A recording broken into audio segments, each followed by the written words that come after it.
You know, we like to end our show on an interesting note, so here we have the Walk-Away campaign, which encourages people to leave the, quote, divisive Democrat Party. They have a new documentary out, by the way, and it's called The Great Awakening. Come on in from Los Angeles, Brandon Straka, on the left-hand side of your screen, co-founder of the movement, and on the right, actor Isaiah Washington. I'm going to start with you, Isaiah. I just can't resist it. What's your problem with the Democrats? My problem with the Democrats is pretty simple.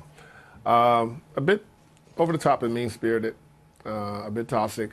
Not really sure exactly where the animus is coming from, especially when someone like myself and Brandon, we're only trying to help people. I'm a former military, so I'm a liberator. Now, I'm all about liberating. Since you came out, if I can use that expression, coming out. We just had that off camera, right? Right. Walking away from the Democrats. Is that professional suicide in Hollywood? I mean, will you ever work again? You know, it's a good question. You know, when the liberal media tried to kill me off 12 years ago, they may have killed off the actor, but they created a producer. They created a liberator. I don't like bullies. I don't like oppression. Brandon and I had that conversation. We're only interested in the truth. We're only interested in galvanizing those who want to come out. Ironically, or I guess in a very scary way, I've had many prominent Democrats from Washington, D.C. to New York to L.A. that are slipping in my DMs, and what that means, my direct messages on Twitter, actually texting me going, look, I want to help you. I want to help liberate other Republicans and other supporters of what is right. Not necessarily being a Republican, but I really want to help you. And they are literally afraid because so many of their family and friends know they're Democrats. Brandon, do you come across this a lot? I mean, the people will support your movement, walk-away movement, but they do it very quietly, undercover, anonymously, in the background. Is that kind of common? It is common, but we are encouraging people to be more outspoken and to make that less common. One of the things I did with this campaign was make it a testimonial campaign. I encourage people to use video to tell their testimonials.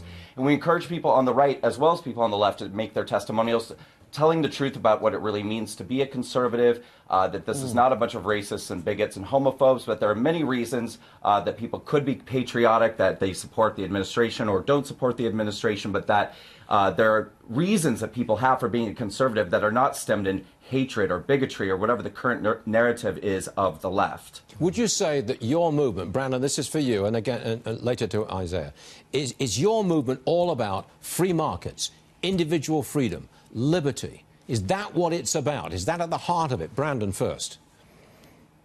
Well, okay, so in the Walk-Away campaign, we don't really tell people what they need to think or what they believe. I walked away from the groupthink of liberalism. I walked away from the tribal mentality of the Democratic Party.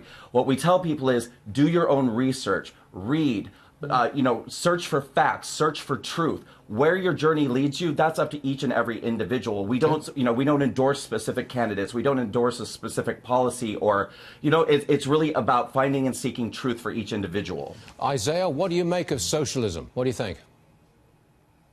I don't have a comment on that. I will piggyback on what Brandon is saying. The reason why I walked away over 3 years ago and joined the Green Party as an independent, I knew Jill Stein wasn't going to win. I actually learned more about the Electoral College and populism through that experience. I was put on blast with Susan Sarandon and Oliver Stone and Rosario Dawson at the time. And here Rosario Dawson is now supporting Cory Booker in even personal ways. But I will say in terms of socialism, you know, Martin Luther King was a Democratic socialist. He pushed that. And I think going back to his foundation is looking for justice. That's all everybody really wants. They want to be able to have liberty, justice, and a pursuit of happiness. That's something that we've already written in our Constitution. That's something, as a former veteran, that I stand by. Like I said, I'm a liberator. I don't like oppression. I don't like bullies. And what I've been seeing from anyone, socialism, or anyone that has overruling power and has an opportunity to abuse that power, that's a problem. That's not part of the republic that we're all supporting and been fighting for. Now that we're here, we all came here on different boats, but right now we're in the same boat, and we have to figure out how we're going to stay afloat. Well said. Isaiah, Brandon, thank you very much for joining us this morning. All good stuff. If you're not careful, you'll be back. See you soon. Thank you, gentlemen. Thank you very much. Thanks, Stuart.